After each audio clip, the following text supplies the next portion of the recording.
Bismillahirrahmanirrahim. Assalamualaikum warahmatullahi taala wabarakatuh. Waalaikumsalam warahmatullahi wabarakatuh. Waalaikumsalam warahmatullahi La ilaha wabarakatuh. illallah Waalaikumsalam warahmatullahi wabarakatuh. Rasulullah. Allahumma sholli ala sayyidina Muhammad la haula wala quwata illa billah ma ba'du.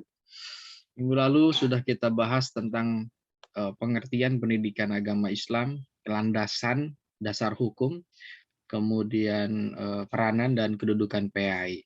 Dan insyaallah pada pertemuan pagi hari ini akan Bapak bahas tentang perkembangan pemikiran terhadap agama. Kita akan bahas dari ateis, non-religius, tidak punya agama, terus berevolusi yang pada akhirnya kita final evolusi filsafat ketuhanan menjadi Tuhan itu monoteisme atau Tuhan itu satu ya. Oke, baik, Bapak share.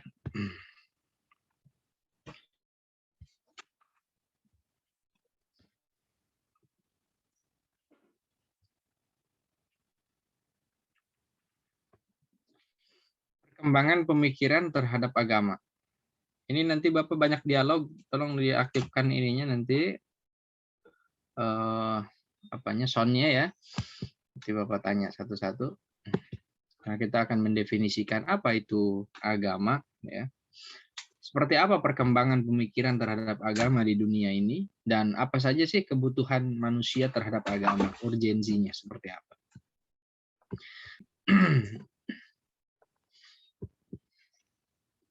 Kira-kira ini artinya apa?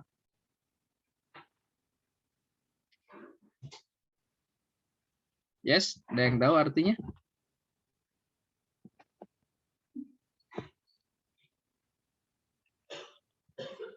Agama adalah apa artinya? Problem of the ultimate concern.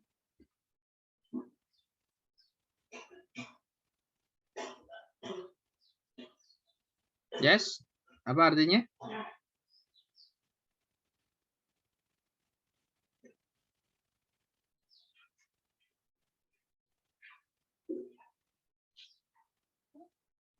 Artinya apa kira-kira? Ya, silakan. Masalah yang menjadi perhatian utama. Adalah sebuah permasalahan yang menjadi perhatian utama begitu ya. Oke, baik. Kita anggap bahwa permasalahan agama itu adalah permasalahan yang serius, yang utama, yang perlu pemikiran secara mendalam. Karena ini adalah bagian daripada keselamatan kita hidup ya.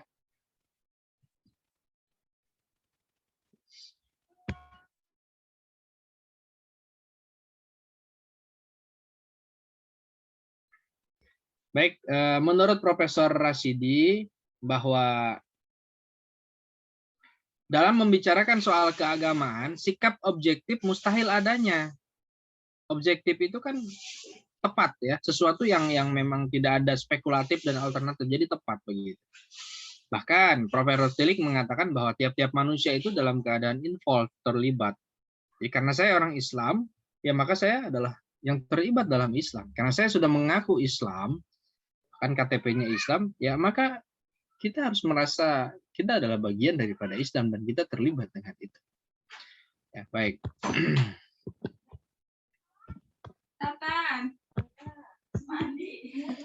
Kemudian Mukti Ali dalam sebuah bukunya menyatakan bahwa barangkali tidak ada yang paling sulit diberi pengertian dan definisi selain dari kata agama. Ini Mukti Ali mengatakan ya, tidak ada yang paling sulit diberi pengertian, kecuali ini agama. Ini agak sulit diberi pengertian. Kenapa sih Pak alasannya kok begitu? Karena pengalaman agama itu soal batin. Batin itu tak terlihat, subjektif, dan sangat individualis sifatnya. Yang kedua, membahas arti agama itu selalu ada luapan emosi yang sangat kuat sekali ya. Perhatikan kalau seorang pastor, seorang pendeta kalau sudah ngomong agama atau biarawan atau kiai kalau sudah ngomong agama itu luapan emosinya luar biasa ya. Boleh jadi tidak ada orang yang berbicara begitu hebat, begitu semangat daripada membicarakan soal agama. Maka demi Allah, Ustaz Jepri itu ciri khasnya begitu. Habib Rizik ciri khasnya begitu ya. Agim santai ya Agim malah. Kemudian konsepsi tentang agama itu dipengaruhi oleh latar belakang ya Siapa yang memberikan definisi itu?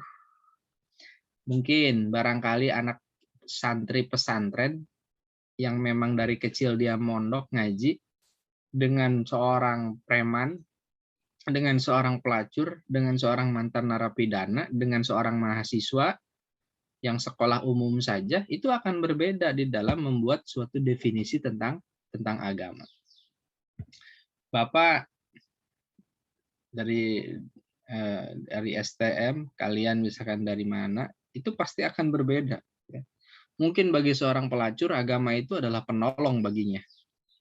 Ya, seorang pelacur yang hidupnya terbantu, kemudian beralih hidupnya dari yang kotor menjadi yang bersih, yang baik, itu mungkin bagi dia adalah agama itu penolong baginya, gitu kan. Dan yang lainnya juga sama. Oke. KMA siapa? Reja ya? Ya Pak, betul Pak. Ya, coba tolong. Pendapat saya Pak mengenai agama. Yes. Kalau menurut saya sih lebih simpel Pak ya. Kalau menurut saya agama itu seperti kepercayaan. Tadi sudah dipaparkan ya dari ketiga poin tadi, bahwa definisi agama itu kan sangat sangat ringkih gitu, kayak semacam rawan gitu kalau misalkan kita mendefinisikan agama. Karena definisikan secara istilah saja. Kalau secara istilah itu kepercayaan Pak. Kepercayaan menurut logot, bahasa. Iya Pak. Kalau yang istilahnya yang agak panjangnya? Yang saya paham cuma itu Pak. Nggak ada yang lebih panjang dari itu. Nanti Bapak kasih unsur-unsur untuk mendefinisikan agamanya. Tapi ini Bapak pengen tahu secara ini dulu. Oke, baik kalau seperti itu ya. Kelas B, KM-nya? Iya Pak. Yes. Mana ini? Kelas B. Ya, saya Pak. Ya, silakan. Iya Pak, sama Pak. Saya juga menurut saya itu kepercayaan terhadap Tuhan Yang Maha Esa sih Pak. Kalau saya. Terus? Apa lagi? Mungkin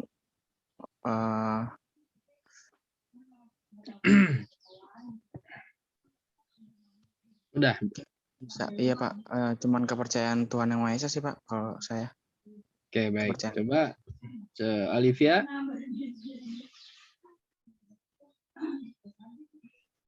Ya Pak. Ya.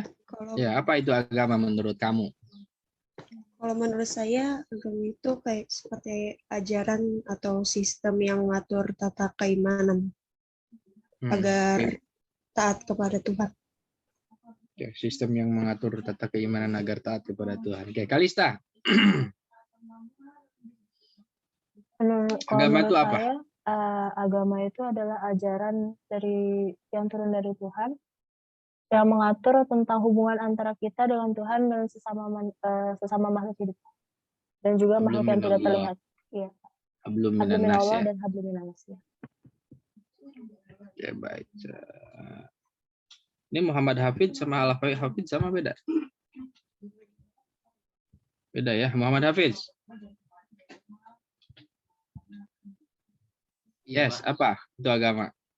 Agama itu sistem yang mengatur kepercayaan manusia serta peribadahan pada Tuhan, Pak. Cara beribadah kepada Tuhan ya. Satu lagi di Dipa. Dipa.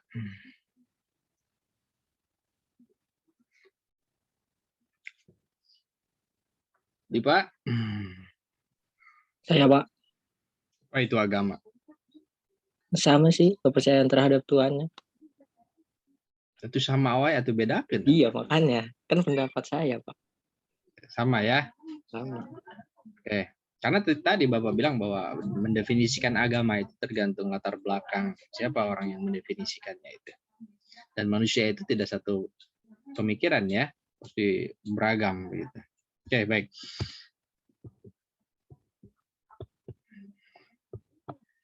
Oke. Dalam mendefinisikan agama, para ahli menempuh beberapa cara. Pertama, dengan menggunakan analisis. Ya, analisis etimologis, yaitu menganalisis konsep bawaan dari kata agama atau kata lainnya yang digunakan dalam arti yang sama. Kedua, bahwa analisisnya melalui deskriptif, menganalisis segala macam gejala atau fenomena kehidupan manusia secara nyata. Oke. Ya mungkin kalau kita tadi mendefinisikan itu larinya ke yang kedua ini ya, kebanyakan hasil fenomena kita, latar belakang kita, pengalaman kita. Coba kita analisis dari kata bawaannya. Biasa apa? Bahasa Sanskerta, bahasa ini ya. Oke. Ada padanan kata agama. Pertama religi. Mungkin pernah dengar suka kalau Ramadan datang ada album religi. Ya, wali biasanya ungu gitu kan, the masib gitu kan. Adin juga agama itu, hati-hati bahasa Arab, dan agama itu sendiri dalam bahasa Latin kita.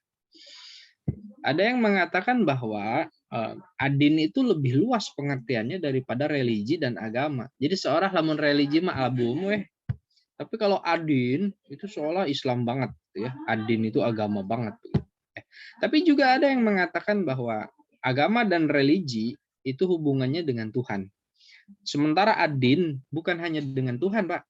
Adin itu manusia dengan manusia dengan Tuhan, manusia dengan alam, begitu kan, dan yang lain sebagainya. Jadi lebih luas kalau adin itu. Kemudian ada juga yang berpendapat, ya perbedaannya hanya terletak pada segi bahasanya saja, pada intinya mah sama. Nah, ini macam-macam ya pendapat itu.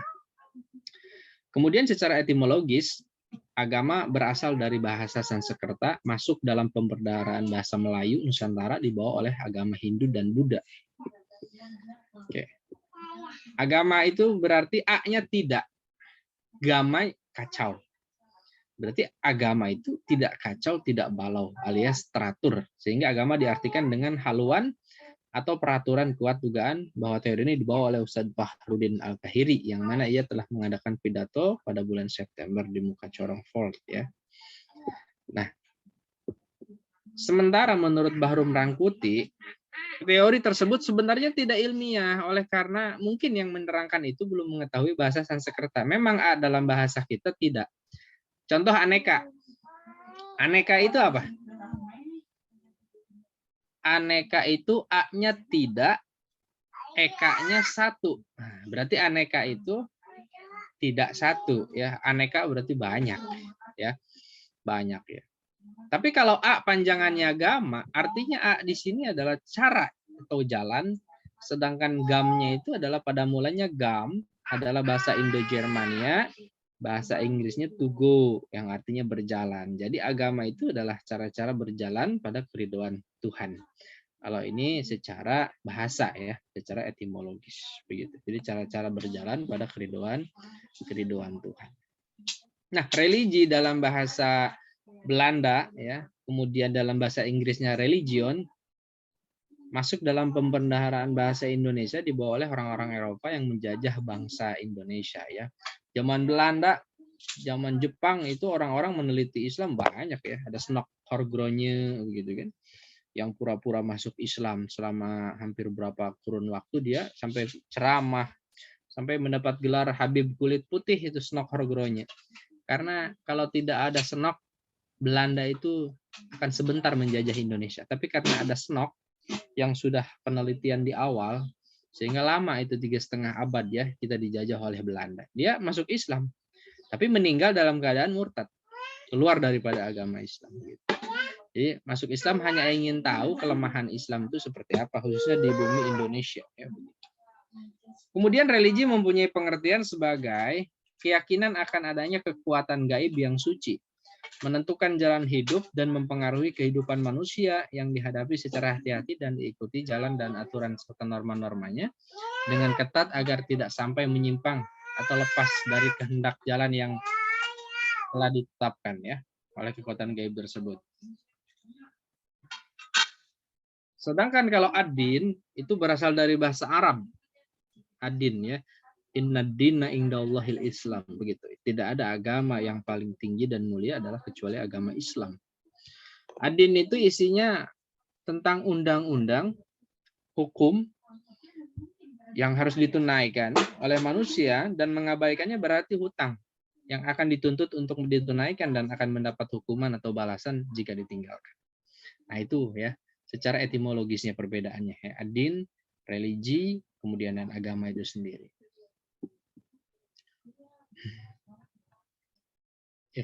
Dari etimologis ketiga kata di atas, maka dapat diambil pengertian bahwa agama adalah merupakan jalan hidup yang harus ditempuh oleh manusia untuk mewujudkan kehidupan yang aman, tentram, dan sejahtera. Ini definisi gabungan.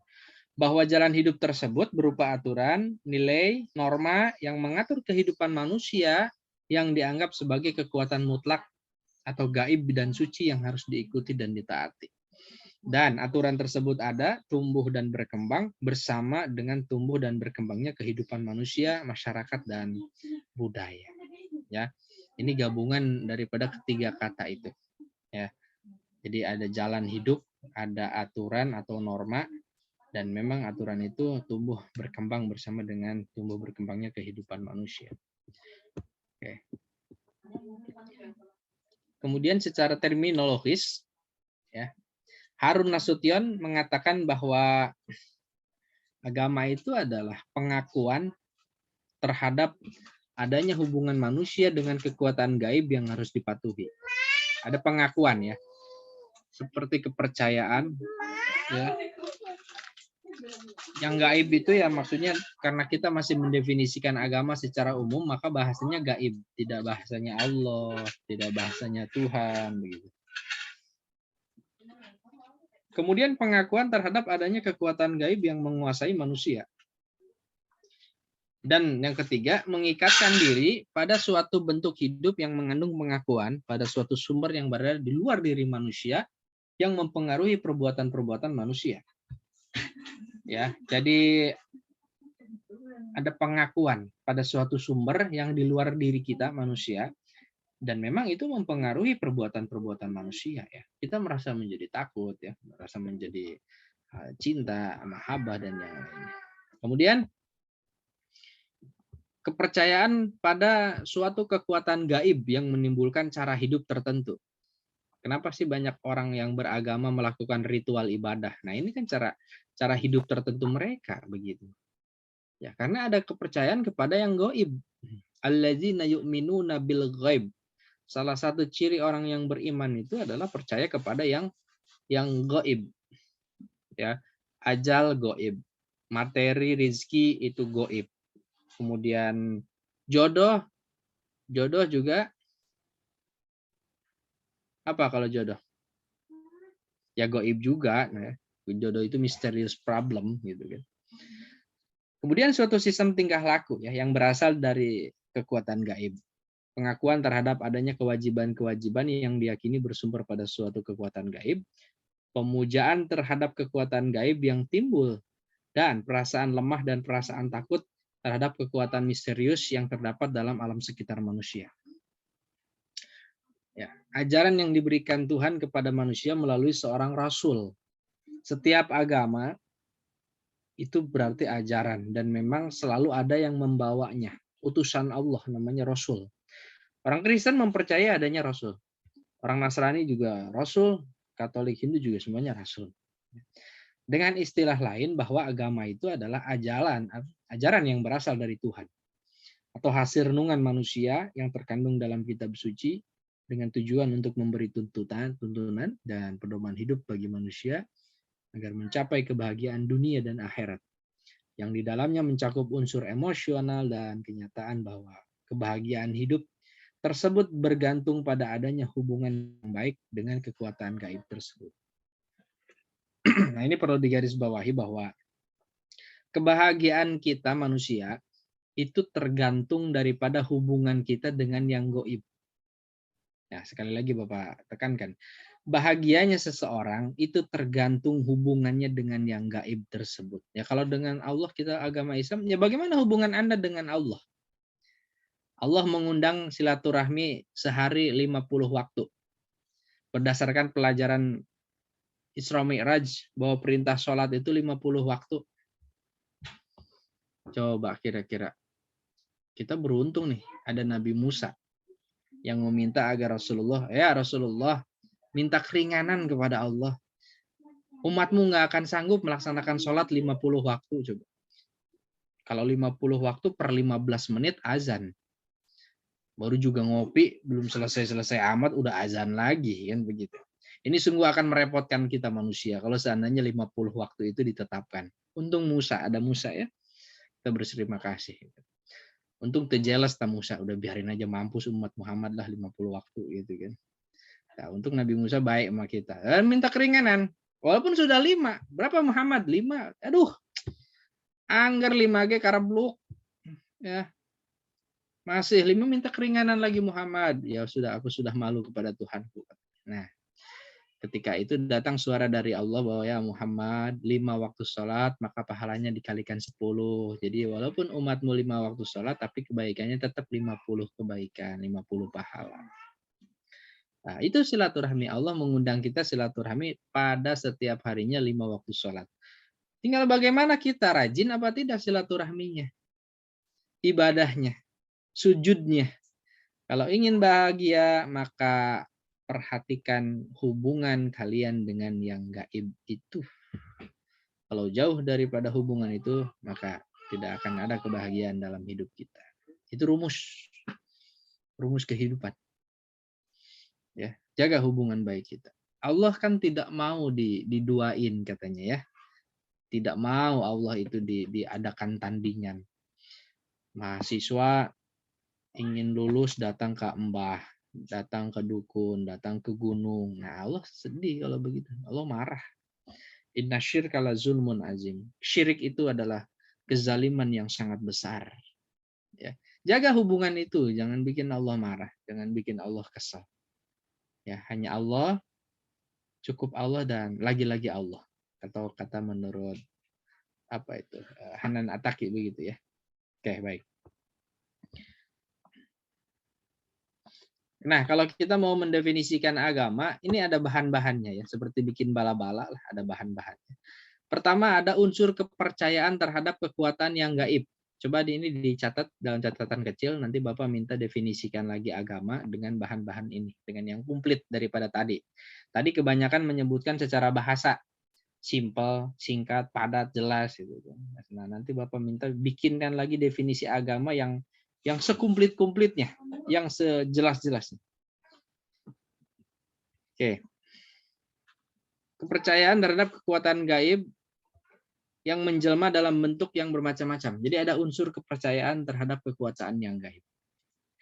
Kemudian unsur kepercayaan bahwa kebahagiaan dan kesejahteraan hidup di dunia maupun di akhirat tergantung pada adanya hubungan yang gaib tersebut. Unsur respon yang bersifat emosional dari manusia, respon tersebut dapat mengambil bentuk rasa takut.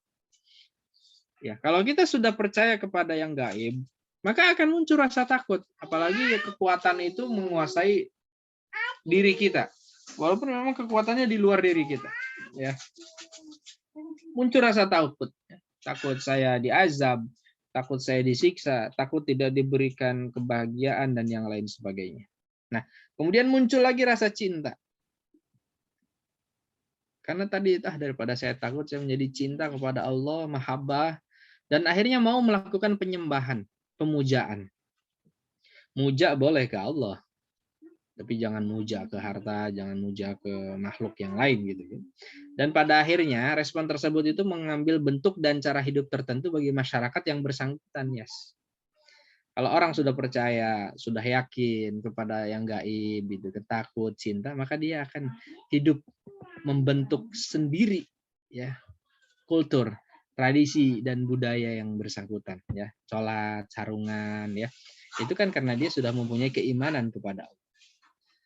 Kemudian unsur paham adanya yang kudus dan suci. Ya. Unsur paham adanya yang kudus dan suci.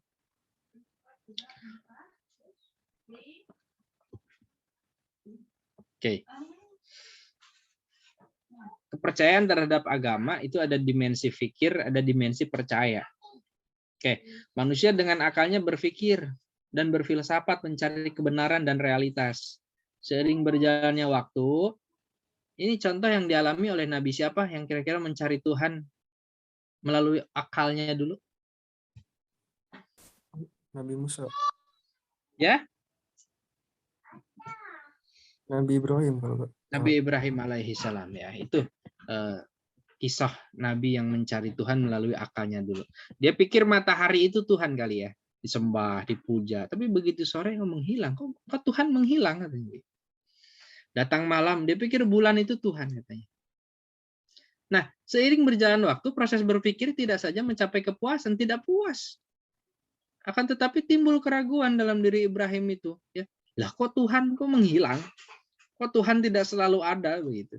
Sehingga akhirnya dia membutuhkan yang lain, yang secara intuitif diakui kebenarannya yang disebut dengan wahyu. Makanya Allah datang hadir dalam dirinya. Wahai Ibrahim, akulah Tuhanmu, sembahanmu. Ya, tetap Ibrahim nggak percaya, dia dimintai bukti oleh Allah. Ya udah, kalau kamu tidak percaya, ya coba silahkan tangkap beberapa burung, lalu kamu cincang, lalu kamu taruh di tempat yang berbeda. Aku akan menyatukan kembali potongan-potongan tubuh burung itu. Akhirnya Allah membuktikannya dan Ibrahim menjadi percaya bahwa memang itulah Allah yang maha benar, Tuhan yang maha benar.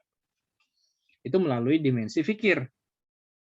Ya, beda kalau kita mempelajari suatu sistem aplikasi nyari sendiri dengan dikasih tahu orang.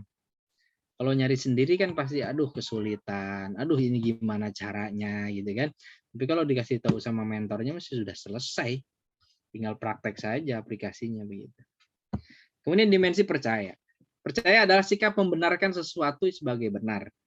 Agama sejatinya adalah satu bentuk dan corak kepercayaan. Dalam arti sesuatu yang diakui dan diterima sebagai kebenaran yang tinggi ya. Dengan kemampuan dasarnya baik secara fitrah maupun panca indera dan intelektual sampai juga pada pengakuan terhadap adanya Tuhan. Ya, Rasulullah menerima wahyu. Dia tidak melalui dimensi akal ya seperti Nabi Ibrahim. Wahyu yang dibawanya itu adalah suatu kepastian dan kebenaran. Dan memang harus kita akui dan kita terima sebagai kebenaran gitu kan. Jadi memang fitrah intelektual panca indera kita itu adalah mengakui terhadap ada ajaran Tuhan. Nah itulah bedanya antara dimensi fikir dengan dimensi kepercayaan kita. Oke, nah ini.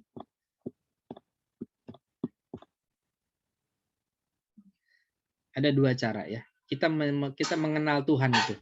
Melalui berpikir, akal, dimensi fikir, budaya, dan melalui wahyu. Ya kalau kita mau wahyu dulu lah ya, terima dulu dari Rasulullah melalui para alim, ulama, al-ulama warasatul anbiya, ulama itu adalah pewaris Nabi.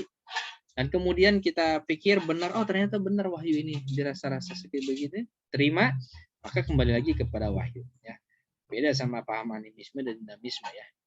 Dia pakai akal. Ya nanti kita pelajari apa itu animisme dan dinamisme. Ya, dia tidak memakai wahyu, tapi dia berpikir pakai akal.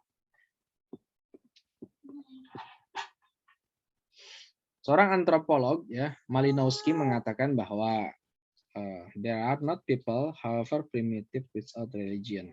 Agama itu telah ada setua manusia itu hidup di muka bumi. Iya, kalau tidak ada manusia di muka bumi, tidak ada kata agama. Jadi agama itu ada setua umur manusia di muka bumi. Sehingga dari zaman ke zaman masyarakat manusia senantiasa memiliki agama atau kepercayaan. Sekalipun orang primitif. Orang primitif juga punya. Dia punya agama, punya kepercayaan.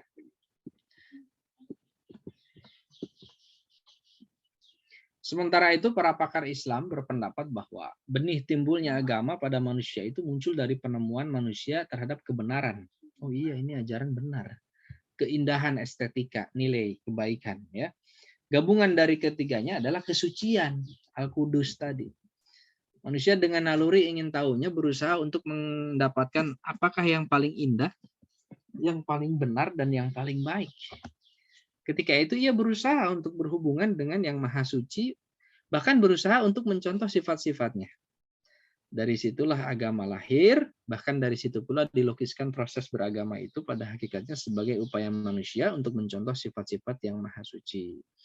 Dalam hadis Rasul dikatakan, takhallaku bi akhlakillah, berakhlaklah kalian seperti akhlaknya Allah. Siapa yang bisa mengejawantahkan akhlaknya Allah adalah Rasulullah. Ar-Rahman Ar-Rahimnya Allah diijawantahkan oleh baginda Rasul. Ar-Rahman Ar-Rahim ya. Oke. Baik. Ini proses menemukan agama nih. Ya. Ada teori mengenai kecenderungan manusia dalam mencari agama ya. Kemudian menemukan agama, kemudian bertuhan, dan menurut para ahli sejarah ya, agama itu sebagai berikut. Pertama, teori wahyu. Ini dikemukakan oleh Wilhelm Smith ya, dan memberikan penjelasan kepada kita bahwa sejak awal Nabi Adam itu telah tampil sebagai insan religius yang prinsip religinya itu bertauhid kepada Allah. Dalam masa ketauhidan hakiki terdapat perbedaan tata hidup dan kehidupan manusia dengan masa kemusyrikan. Yang menonjol diantaranya ialah tegaknya kebenaran dan keadilan yang benar-benar manusiawi. Ya.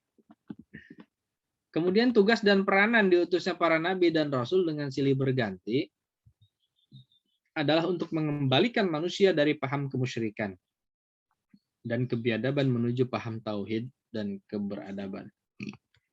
Oke.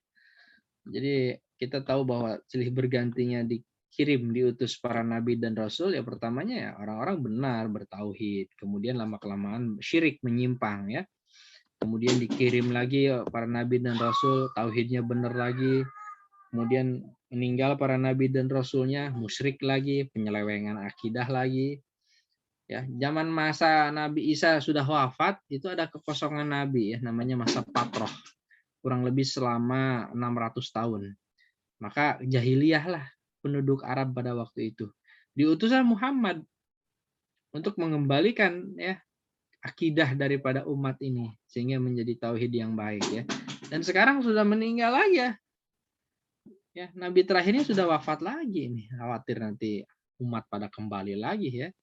Ya kalau ulama aja sekarang sudah tidak kuat begitu ya. Khawatir nanti malah penyelewengan akidah, syirik, dan hari ini kan banyak nabi-nabi palsu yang bermunculan ya. Ya, beberapa tahun yang lalu kita kenal ada yang namanya Ahmad Musadek, pelatih badminton, jadi nabi coba ini.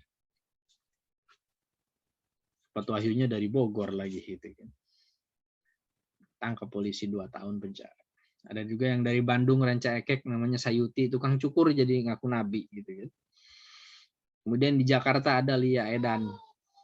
Ya, ngaku Jibril. Ditangkap oleh polisi. Ya. Polisi kita luar biasa, Jibril aja ditangkap gitu kan. Kalau bisa mah jangan Jibril doang lah, Israel juga tangkap aja Pak gitu kan. Biar aman nih kita mahasiswa itu ya. Oke, itulah penyelewengan akidah yang terjadi saat ini. Rasulnya sudah tidak ada loh. Nabinya sudah tidak ada ya. Maka kita khawatir. Takutnya ini dikembalikan lagi kepada kesyirikan ini. Nanti akan diutus lagi siapa utusan terakhir daripada agama. Ya, itulah peran diutusnya para nabi dan rasul dengan silih berganti itu seperti itu. Ada teori sejarah ya. Teori antropologi ya. Ini dalam teori antropologi ini yang mengemukakan Edward Burnett Taylor. Manusia purba atau primitif belum mengenal agama dalam arti yang sebenarnya. Ia masih non-religius atau ateis. Monoteisme itu merupakan hasil proses akhir evolusi filsafat manusia tentang ketuhanan. Namun paham monoteisme ini masih terdapat kecenderungan sinkritis atau bercampur dengan unsur-unsur animisme, dinamisme, dan politeisme. Ya, sinkritisme itu ada orang sudah bertuhan satu, tapi masih aja kadang kepercayaan kepada barang, kepada pusaka, kepada benda-benda, dan yang lain sebagainya. Itu namanya sinkritisme. Ya pertama non-religious atau ateis ya. Orang ateis punya keyakinan nggak kira-kira? Orang ateis punya kepercayaan nggak? Orang ateis. Punya, Pak. Apa kepercayaannya? Percaya tidak ada Tuhan. Oke, ya itu. Dia juga punya kepercayaan bahwa Tuhan itu tidak ada. Ya, ini di Finlandia itu rata-rata walaupun pendidikannya nomor wahid di dunia, tapi mereka ateis. Terbesar di dunia itu, ya. Negara-negara yang pendidikannya maju di Eropa sana kebanyakan ateis. Ya, tidak bertuhan. Kemudian ini dinamisme. Apa itu dinamisme?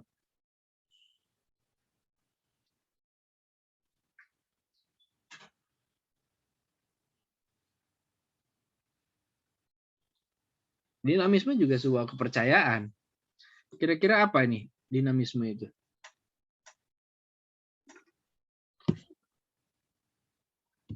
Percaya pada benda, Pak. Ya?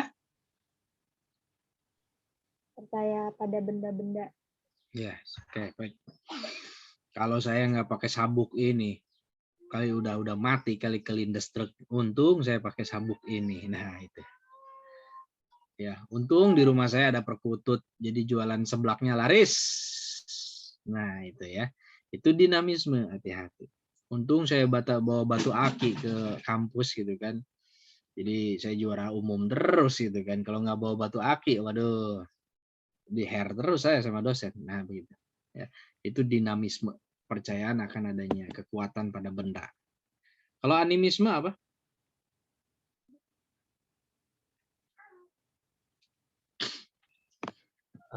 Animis? Kepercayaan pada kekuatan roh halus gitu.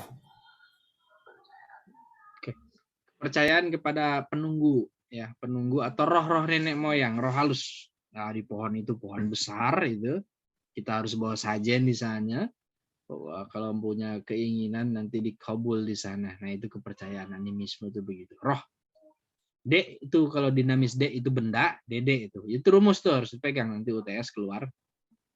Dinamisme itu benda, DD. Kalau animisme itu roh nenek moyang atau penunggu suatu tempat, roh. Kalau ini apa?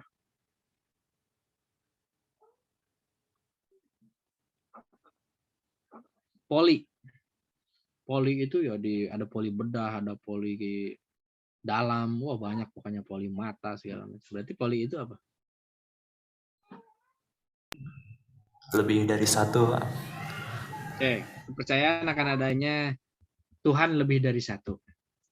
Ada Trinitas, Trimurti ya, Tuhan Bapa, Tuhan Anak, Roh Kudus. Nah, ini Tuhannya yang mana jadinya? Gitu kan, banyak banget Tuhannya. Kalau dalam film Sangcong gitu kan, itu dewa-dewa itu banyak sekali ya. Si Gokong itu sering ketemu dewa bumi, diinjak keluar dewa bumi. Kalau Tian Feng dewa cinta mulu dia mah gitu kan.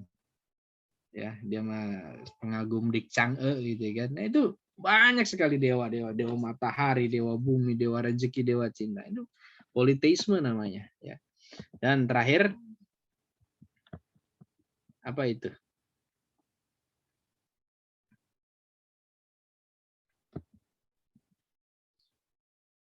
Monoteisme.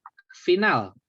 Evolusi filsafat ketuhanan manusia itu sudah berada di sini, di monoteisme. Apa itu monoteisme? Paham? Yang mempercayai bahwa Tuhan itu satu. Esa. Kul huwallahu ahad. Katakanlah dialah Tuhan yang maha satu, maha esa. Itu monoteisme. Nah, jadi posisi Islam sudah ada di sini. Ini Kristen masih di sini, Trinitas. Trimurti. Hindu masih di sini, Trimurti. Jadi hanya Islam yang sudah di sini. Tidak menganggap Rasul itu adalah Tuhan. Rasul itu adalah salah satu utusan.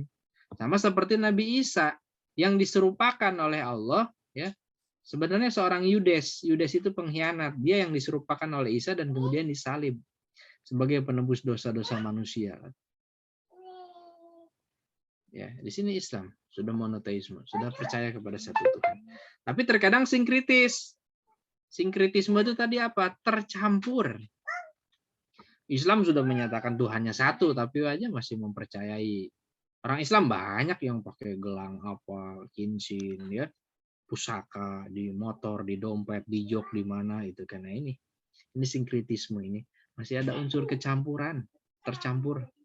Ya, paham-paham animisme, apa dinamisme dan animisme ya. Mudah-mudahan kita mah bersih, tidak menggunakan itu semuanya. Karena risiko yang kita hadapi juga sangat luar biasa nanti kalau kita menggunakan itu semuanya. Baik.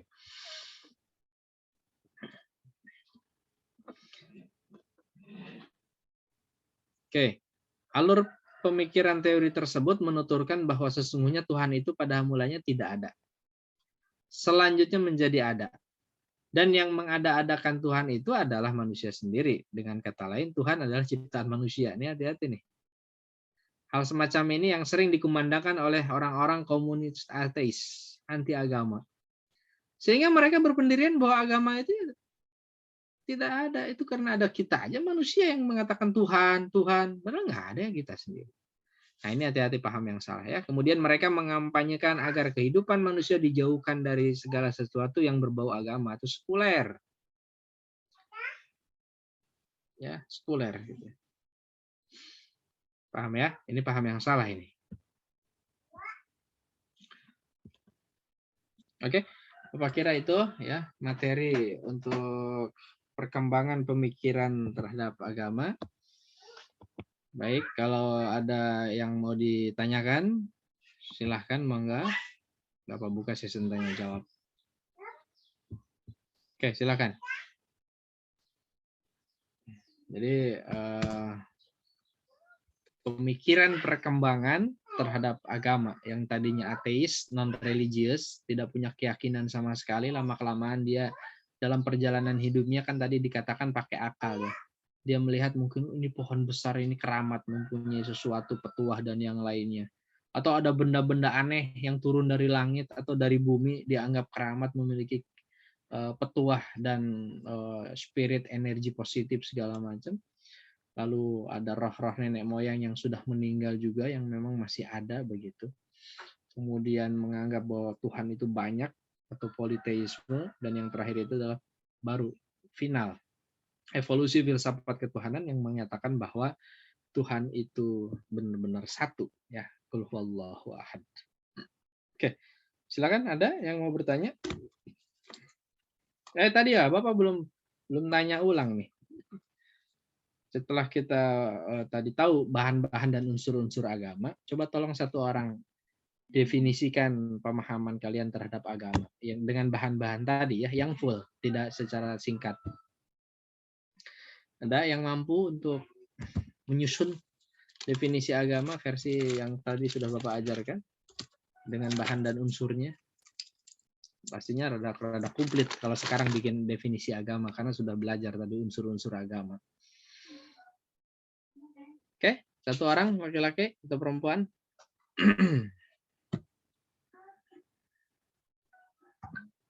Siapa?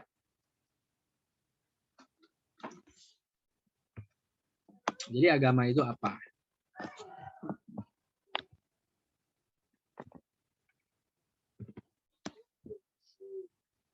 Ya, ada? Jadi agama itu apa?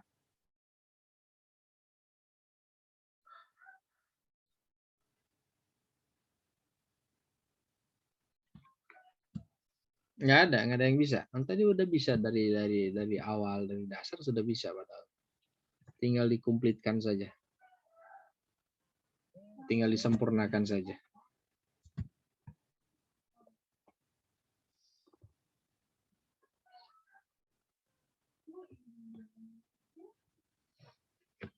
Ya, satu orang? Dikasih bintang loh Bapak. Namun bisa.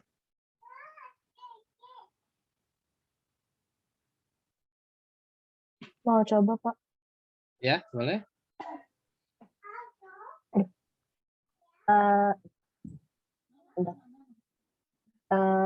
Menurut saya agama itu tadi adalah pola kehidupan yang menjadi aturan hidup manusia, dan dia berkembang seiring perkembangan zaman, dan aturan-aturan itu berkembang karena kita memiliki kepercayaan terhadap kekuatan gaib.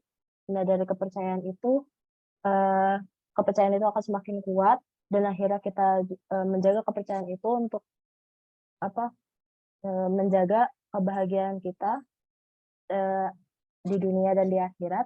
Dan semakin kita percaya, kita juga akan semakin takut kepada kekuatan gaib tersebut, sehingga kita menyembah kekuatan tersebut, dan itu pula dilaksanakan sesuai dengan pedoman yang ada untuk menjaga tata hidup kita dan kesucian kita selama kita hidup di dunia ini. Begitu, Pak.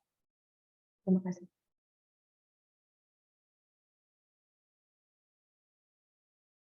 Oke, baik. Ada yang lebih krit lagi? Laki-laki, coba laki-laki. di-create-kan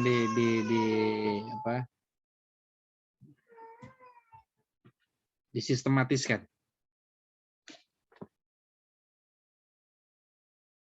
Semua orang punya kemampuan public speaking, Bapak kira tidak hanya satu orang kan, dua kelas ini banyak penghuninya.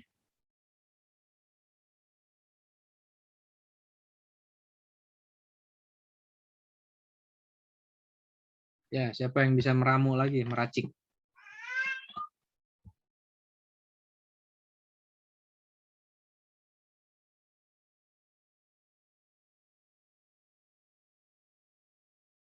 Ya, Kalista sudah bagus.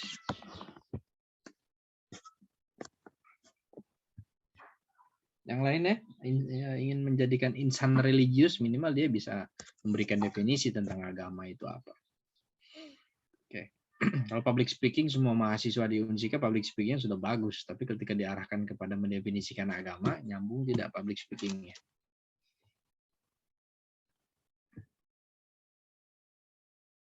Ada? Siapa? Laki-laki atau mau perempuan lagi, silahkan.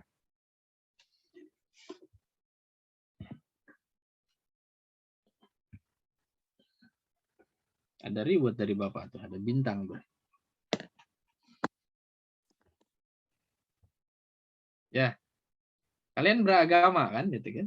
Oh, pertanyaan dasar, kalian beragama kan? Pasti bisa mendefinisikan agama itu apa. Ditambah tadi dengan bahan-bahan dan unsur yang sudah Bapak berikan.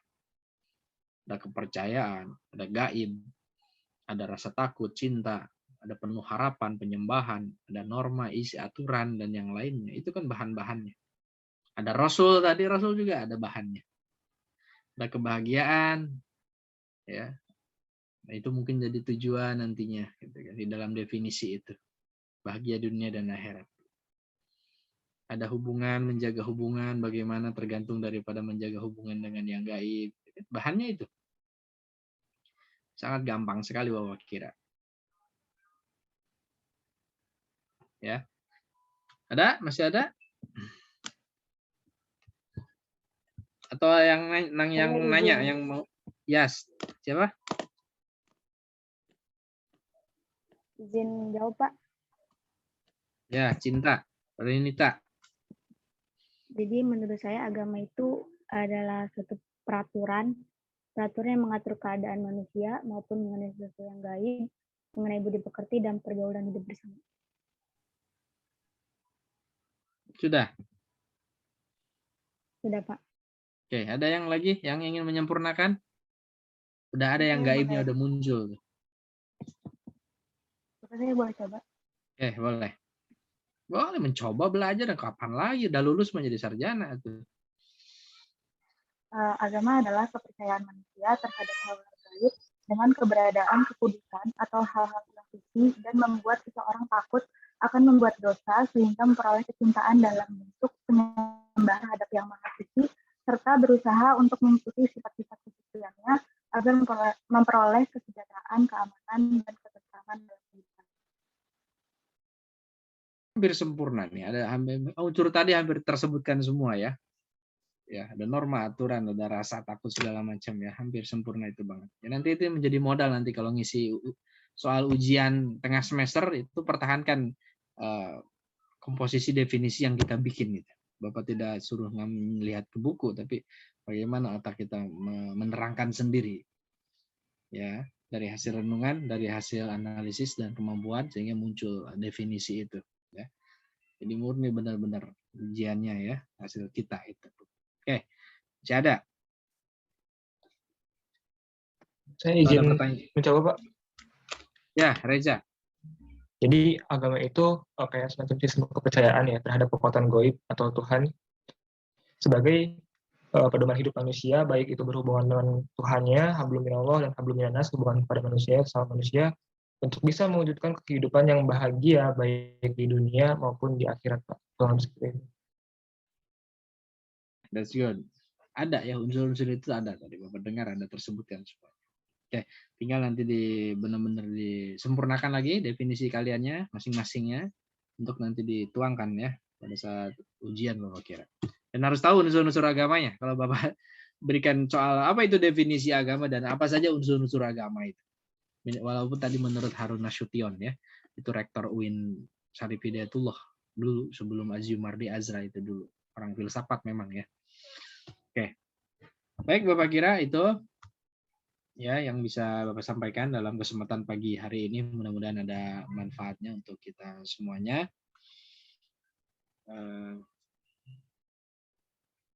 Ya, nanti biar sisanya Bapak kirimkan PPT-nya biar nanti dibaca kembali, di murojaah kembali di rumahnya. Mari kita akhiri dengan membaca alhamdulillah dengan doa kifaratul majlis. Alhamdulillahirabbil alamin. Subhanakallahumma wa bihamdika asyhadu an la ilaha illa anta astaghfiruka wa atubu ilaik. Ihdinas siratal mustaqim. Allahumma wafiq ila aqwamit thoriq. Wassalamualaikum warahmatullahi wabarakatuh. Waalaikumsalam Waalaikumsalam warahmatullahi wabarakatuh. warahmatullahi wabarakatuh.